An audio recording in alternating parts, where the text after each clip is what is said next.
Hello everyone, welcome to the midweek market update. இன்னைக்கு date 11th February.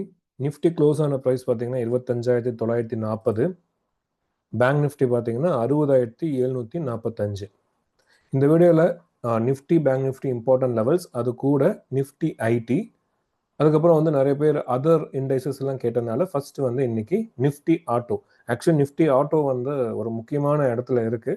So அடுத்து வர சில மாதங்களுக்கு அது எப்படி பெர்ஃபார்ம் பண்ணும் அப்படிங்கிறதையும் இந்த வீடியோவில் பார்க்கலாம். So first Nifty. சரி, நம்ம போன வாரங்களில் பேசுனதே தான், எந்த ஒரு சிக்னிஃபிகண்ட் சேஞ்சும் மார்க்கெட்டில் இது வரைக்கும் நடக்கல.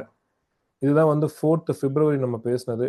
இந்த ப்ரைஸ் டிக்ளைன் இந்த மார்க் பண்ண லெவலில் சப்போர்ட் வாங்கும் அப்படின்ட்டு பேசியிருந்தோம். சப்போர்ட் வாங்கி ஒரு பவுன்ஸ் ஆகும் அப்படின்ட்டு. பேங்க் நிஃப்டியும் பார்த்தீங்கன்னா அந்த லெவல் தான், 59,707. உங்களுக்கு தெரியும், இந்த லெவலில் தான் நான் மார்க் பண்ணி பவுன்ஸ் ஆகும் அப்படின்ட்டு ஷேர் பண்ணியிருந்தேன். நிஃப்டியும் பார்த்தீங்கன்னா ஆல்மோஸ்ட் அந்த இடத்துல இருந்து தான் பவுன்ஸ் ஆயிருக்கு. பேங்க் நிஃப்டி இன்னும் துல்லியமாகவே அந்த லெவல்ல இருந்து தான் பவுன்ஸ் ஆயிருக்கு. நம்ம மாற்றவே இல்லை, 59,707. ஸோ எந்த ஒரு சேஞ்சும் இது வரைக்கும் இல்லை. ஸோ அதனால நான் எந்த ஒரு வியூவும் மாற்றலை. இதோட அடிப்படை என்னன்னு பார்த்தீங்கன்னா, நான் வந்து எக்ஸ் இங்கே கம்ப்ளீட் ஆயிருக்கு அப்படிங்கிற மாதிரி அசம்ஷனில் போட்டிருக்கேன். ஸோ இதோட லாஜிக் எல்லாமே வந்து நான் போன வீக்கெண்ட் வீடியோவில் ஷேர் பண்ணியிருக்கேன். நீங்கள் பார்க்கலைன்னா ஒரு தடவை பாருங்கள். ஏன்னா அந்த வீடியோ பார்த்தீங்கன்னா தான் அதோட லாஜிக் புரியும். இந்த வீடியோவில் உங்களுக்கு லெவல்ஸ் ஓகே, பட் லாஜிக்கே புரியணும், எலியாட் வே பற்றி கொஞ்சம் தெரிஞ்சுக்கணும்னா போன வீடியோ பாருங்கள், வீக்கெண்ட் வீடியோ. உங்களுக்கு அது இன்னும் கொஞ்சம் நிறைய சொல்லியிருக்கேன். ஸோ என்னோட அசம்ஷன் இது, எக்ஸுங்க முடிஞ்சிருக்கனால ஏபிசின்னு போட்டிருக்கேன். ஆல்ரெடி வந்து ப்ரைஸ் வந்து ரெசிஸ்டன்ஸில் தான் இருக்குது, 25,980. ஸோ ரவுண்டாக 26,000 வச்சுக்கலாம். ஸோ இந்த 26,000ங்கிறது முக்கியமான ரெசிஸ்டன்ஸ். ஸோ இப்படி பார்த்தோம்னா ஒரு ஏபிசி இங்கேருந்து டிக்ளைன் ஆக வாய்ப்பு நிறையா இருக்குது. பட் அதே சமயம் நிஃப்டி ஐடி வந்து நம்ம சொன்ன லெவலில் தான் எக்ஸாக்டாக திரும்பி நல்லா கீழே டிக்ளைன் ஆயிருக்கு. இந்த இடத்துல இருந்து ஒரு பவுன்ஸ் நான் எதிர்பார்க்குறேன், ப்ரொவைடட் ஒரு கேப் டவுன் இருக்கக்கூடாது. ஒரு பெரிய கேப் டவுன் இந்த இடத்துல வரக்கூடாது. இந்த இடத்துல ஒரு பெரிய கேப் டவுன் வந்துருச்சுன்னா நம்ம ஆல்ரெடி எதிர்பார்க்கறது ட்ரெண்ட் டவுன், அது கண்டினியூ ஆயிரும். அப்போ ஆட்டோமேட்டிக்காக இந்த சி இங்கிருந்து டெவலப் ஆயிரும். புரிஞ்சுக்குங்க. ஸோ நிஃப்டி ஐடி இங்கே ஒரு சப்போர்ட் வாங்க வாய்ப்பு இருக்குது. ஒரு கேப் டவுன் இல்லை அப்படின்னா ஒரு பவுன்சர்ஸ் வர்றதுக்கு இங்கே வாய்ப்பு இருக்குது. ஸோ அப்படி வச்சு பார்க்கும்போது அந்த பவுன்ஸ் வந்து மேபி இவ்வளோ தூரம் வருதா இல்லை ஸ்மாலாகவே முடியுதான்னு தெரியல. பட் பவுன்ஸுக்கு வாய்ப்பு இருக்குது, கேப் டவுன் வரலினா. ஸோ அந்த பவுன்ஸ் ஒருவேளை நிஃப்டி வந்து இந்த எக்ஸை தாண்டி போக வச்சது அப்படின்னா இந்த எக்ஸ் இது வரைக்குமே போக வாய்ப்பு இருக்கு. ஓகேங்களா? ஸோ அப்படி ஒருவேளை ப்ரீவியஸ் ஐயை தாண்டுச்சுன்னா நான் மறுபடியும் புதுசாக ஏபிசின்னு போடுவேன், அவ்வளோதான். பட் ஓவராலாக கரெக்டிவ் ஸ்ட்ரக்சரில் தான் இருக்கு.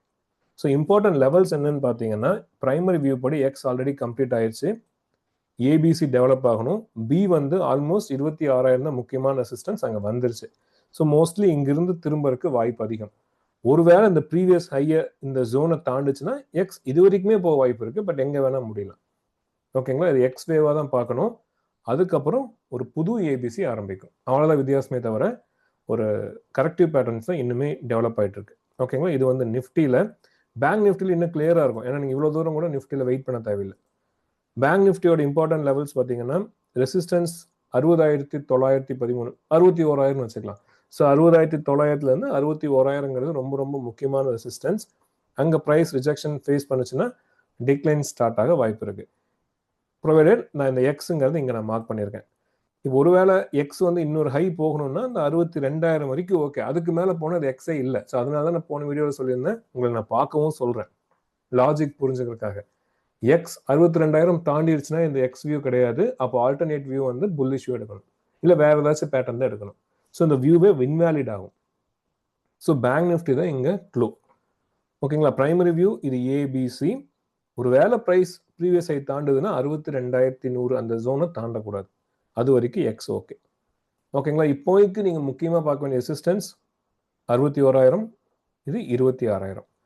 ப்ரீவியஸ் ஐ தாண்டுச்சுன்னா ஒரு ரைஸ் போயிட்டு கீழே வரும். அந்த ரைஸே வந்து மேபி நிஃப்டி ஐடி மேலே போச்சுன்னா பவுன்ஸ் வரலாமா அப்படின்ட்டு பார்க்கறதுனால. ஓகேங்களா? இப்போ எல்லாமே ஓவரால் மார்க்கெட் எல்லாமே கரெக்டிவ் ஸ்ட்ரக்சரில் தான் இருக்கு. புல்லிஷ் வியூ இப்போதைக்கு எடுக்க முடியல. இது எல்லாமே கரெக்டிவ் ரைஸ் மாதிரி தான் தெரியுது. அதுதான் உங்களுக்கு ஓவராலாக நீங்கள் மீனிங் புரிஞ்சுக்கணும். ஸோ இதுதான் view for Nifty, bank Nifty, Nifty IT, small caps. நான் ஒவ்வொரு வீடியோவும் பேசிட்டு இருக்கேன், அதே மாதிரி தான் ப்ரைஸ் இப்போ போயிட்டு இருக்கு. ஸோ அடுத்து நிஃப்டி ஆட்டோ. ஸோ நிஃப்டி ஆட்டோவும் பார்த்தீங்கன்னா ஒரு கரெக்ஷன் டெவலப் ஆகிற நேரம் தான் இது. பெரிய கரெக்ஷனாக வரணும்னா இது வரைக்கும் வரணும், சின்ன கரெக்ஷன்னா அட்லீஸ்ட் இது வரைக்காச்சும் வரும். ஸோ நான் சின்ன கரெக்ஷன் இப்போ எதிர்பார்க்குறேன். எப்படின்னா 1 2 3 4 5 எடுக்கலாம். பட் என்னை பொறுத்த வரைக்கும் இது 1 2 3 இதுதான் 4ன்னு நான் நினைக்கிறேன். நான் மற்ற இண்டஸ்ட்ரீஸ் வரையும் கணக்கு வைக்கும்போது இது 4ஆக தான் இருக்கும்னு நினைக்கிறேன். ஸோ அந்த 4 வந்து வருங்காலம் டெவலப் ஆகும். எப்படி ஆகலாம்னா, ஒருவேளை இந்த ப்ரைஸ் டைரக்டாவே பிரேக் அவுட் ஆயிடுச்சுன்னா, இந்த மாதிரி ஒரு 5 வேவ்ல போய் அதுக்கப்புறம் கீழே இறங்க ஆரம்பிச்சிடும்.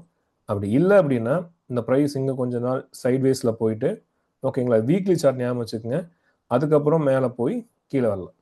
ஸோ ஓவராலாக medium term Nifty auto resistance நோக்கி தான் இருக்குது, இல்லை ஆல்ரெடி ரெசிஸ்டன்ஸில் தான் இருக்குது. இதுதான் நம்ம அண்டர்ஸ்டாண்ட் பண்ண வேண்டிய சூழ்நிலை. ஸோ பார்த்துக்குங்க. ஸோ இதுதான் நிஃப்டி ஆட்டோவோட வியூ. ஸோ இன்னொரு ரைஸ் மேபி வரலாம். அந்த ஃபைனல் ரைஸ் வந்ததுக்கப்புறம் ஒரு டிக்ளைன் வர்றதுக்கு ஸ்டார்ட் ஆகும். ஸோ ஓவரால் வியூ எல்லாமே கரெக்டிவ் நேச்சரில் தான் இருக்குது. ரைஸே வந்தாலும் கரெக்டிவ் நேச்சராக தான் இருக்கிற மாதிரி தான் ஓவரால் மார்க்கெட்டில் இருக்குது. ரைட், இதுதான் இந்த மிட் வீக் மார்க்கெட் அப்டேட்டோட அனாலிசிஸ். பார்த்து ட்ரேட் பண்ணுங்கள். இந்த வீடியோவில் ஷேர் பண்ண லெவல்ஸ் ஒப்பீனியன்ஸ் எதுவுமே வந்து பைசல் ரெக்கமெண்டேஷன்ஸ் கிடையாது. என்னோட எலியாட் வேவ் லேர்னர்ஸ்க்கு நான் எலியாட் வேவ் எப்படி ரியல் டைமில் அப்ளை பண்ணணும்னு சொல்கிறதுக்காக மட்டுமே தான் இந்த வீடியோஸ்லாம் நான் ஷேர் பண்ணுறேன். எந்த வகையிலும் நீங்கள் பைசல் ரெக்கமெண்டேஷனை எடுத்துக்க வேண்டாம்.